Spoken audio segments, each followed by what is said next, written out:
அருமை தமிழர்களே, சிவகுமாரின் அன்பான வணக்கங்கள். ஆங்கிலத்தில் ஒரு அழகான பொன்மொழி உண்டு. மாற்ற முடிந்ததை மாற்றுவதற்கான ஆற்றலும், இது ஒரு பிரார்த்தனை, கடவுள்கிட்ட ஒருத்தர் வைக்கிறார். இறைவா, மாற்ற முடிந்ததை மாற்றுவதற்கான ஆற்றலும், மாற்ற முடியாததை ஏற்றுக்கொள்வதற்கான பக்குவத்தையும், இந்த இரண்டுக்கும் நடுவில் இருக்கிற வித்தியாசத்தையும் புரிந்து கொள்ளுகிற அறிவையும் எனக்கு தா அப்படின்னு. கொஞ்சம் பெருசாக தான் இருக்குது.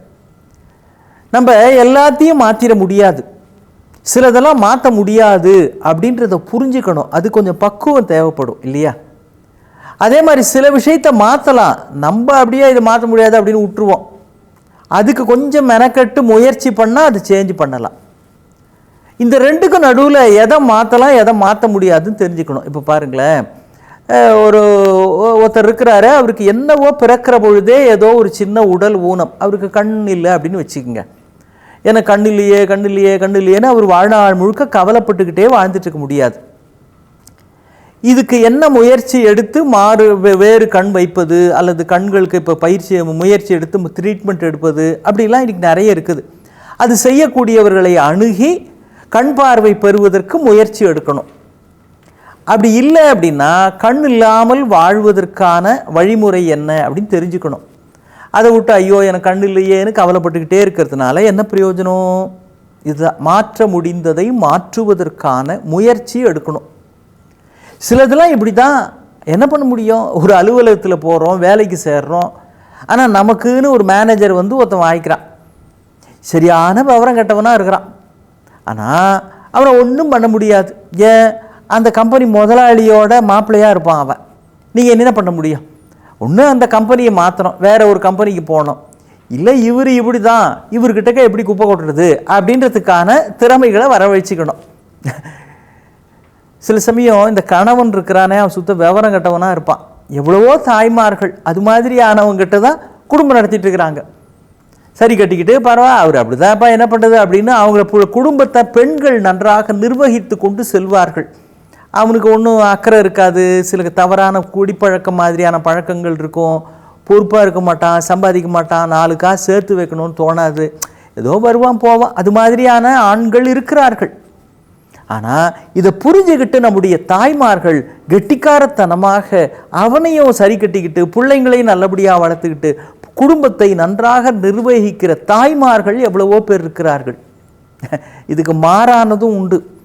சில வீட்டில் கல்யாணம் பண்ணிக்கிட்டு வர்றப்போ அது மகாலட்சுமி மாதிரி இருக்கும், அப்புறம்தான் அது ஒரு பத்ரகாளி அப்படின்னு தெரியும். பொண்ணு பார்க்க போகிறப்போ ரொம்ப அடக்க ஒடுக்கமாக வர்றதெல்லாம் பார்த்து ஏமாந்துடக்கூடாது ஆண்கள். புலி பதுங்குவது பாய்ச்சலுக்கு அடையாளம் அப்படின்னு தமிழில் ஒரு பழமொழியே இருக்குது. அதனால் கொஞ்சம் கவனமாக தான் இருக்கணும் அந்த விஷயத்துலேயும். இருந்தாலும் என்ன பண்ண முடியும்? அதுக்காக தூக்கி போட்டுற முடியுமா? 2 பிள்ளைங்கள்லாம் வளர்ந்த பிறகு இனிமேல் எனக்கு அவள் வேணாம் அப்படின்னு வேற ஒருத்தர் கல்யாணம் பண்ணிக்க, இது நடக்காது. அப்போ அந்த மாதிரியானவர்களோடு எப்படி வாழ்வது என்று அதை ஏற்றுக்கொண்டு அதற்கு ஏற்றாற்போல் நம் வாழ்வை நடப்பதற்கான பக்குவத்தை வரவழைத்து கொள்ள வேண்டும். அப்போ தான் வாழ்க்கை நிம்மதியாக மகிழ்ச்சியாக இருக்கும். அரபு தேசத்தில் முல்லா அப்படின்னு ஒரு கதாபாத்திரம் ஒன்று உண்டு. அவரை வச்சு சுவையான வாழ்வியல் செய்திகளெல்லாம் சொல்கிற நிறைய கதைகள் படிச்சிருப்பீங்க. அவர் ஒரு கழுதை ஒன்று வளர்க்குறார். கழுதை பொதுவாக சோம்பேறித்தனமான மிருகம், உங்களுக்கு தெரிஞ்சிருக்கும். அது பாட்டுக்கு ஒரு குட்டி சோறு ஓரமாக அது பாட்டுக்கு அப்படின்னு நின்றுக்கிட்டு இருக்கும். அவர் ஒரு கழுதை வளர்க்குறார். எங்கே போனாலும் அந்த கழுதை மேலே தான் போவார். கடத்தெரு பக்கம் போனோமா அந்த கழுதையோடு தான் போவார். தொழுகைக்கு போனோமா கழுது மேலே தான் போவார். ராஜாவை பார்க்கறதுக்கு போனோமா, சுல்தானை, அரசவைக்கு போகிறப்போ அந்த கழுது மேலே தான் போவார். ஊரில் எல்லாருக்கும் ஆச்சரியம், ஆஹா முல்லா நீங்கள் எவ்வளவு சாமர்த்தியசாலி. பொதுவாக கழுதைங்க சோம்பேறி, அதுங்க நம்ம வழிகாட்டுகிற அந்த டைரக்ஷன்லாம் புரிஞ்சுக்கிட்டு அது போவாது. ஆனால் நீங்கள் அழகாக உங்கள் கழுதையை பழக்கி இருக்கிறீங்களே முல்லா, ரொம்ப அற்புதமான விஷயம், இது ஆச்சரியமாக இருக்குது. எப்படி நீங்கள் சொல்கிற இடத்துக்கு கரெக்டாக அது போய் சேருது, எப்படி இந்த கழுதையை பழக்கினீங்க, கொஞ்சம் சொல்லி கொடுங்க முல்லா, எங்களுக்கும் ரொம்ப உபயோகரமாக இருக்கும் அப்படின்னு கேட்குறார் ஒருத்தர். முல்லா சொன்னார், அதெல்லாம் ஒன்றும் பழக்க முடியாதுப்பா. எப்படி முல்லா, அப்புறம் அதோட நீங்கள் இது மாதிரி நீங்கள் விரும்பின இடத்துக்கெல்லாம் அதோட போயிட்டு வரீங்க அப்படின்னு அவர் சொன்னார். அதெல்லாம் ஒன்றும் கிடையாது, அது கடத்தெரு பக்கம் போச்சுன்னு வச்சுக்கிங்க, ஏன்னா கடத்தெருவில் ஏதாவது வேலை இருந்தால் முடிச்சுக்குவேன். அது அரண்மனை பக்கம் போச்சு அப்படின்னா அந்த நேரத்தில் போய் ராஜாவை பார்த்து இல்லை மந்திரியை பார்த்து என்ன வேலையோ அதை நான் முடிச்சுக்கிட்டு வருவேன். அது மசூதி பக்கம் போச்சு அப்படின்னா அப்போ ஒரு வேளை தொழுகைக்குரிய நேரமாக இருந்தால் நான் அப்படியே போய் தொழுகையை முடிச்சுக்கிட்டு வருவேன். இதுதான் ரகசியமே தவிர வேற ஒன்றும் இல்லை அப்படின்னாரு. வாழ்க்கையில் நம்மளை சுற்றியும் நிறைய கழுதைங்க இருக்கும். எப்படி நம்மளை சுற்றியும் நிறைய கழுதைங்க இருக்கும். அதுங்களை ஒன்றும் திருத்த முடியாது.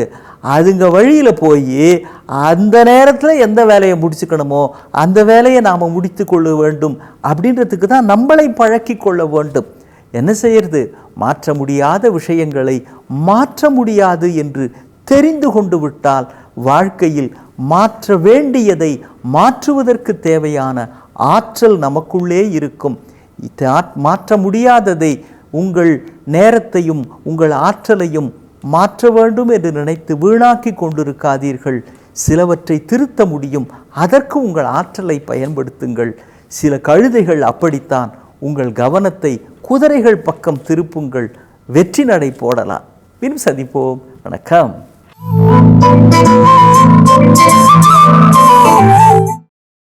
இன்னும் பல வீடியோக்களை காண சன் லைஃப் சேனலை சப்ஸ்கிரைப் பண்ணுங்க.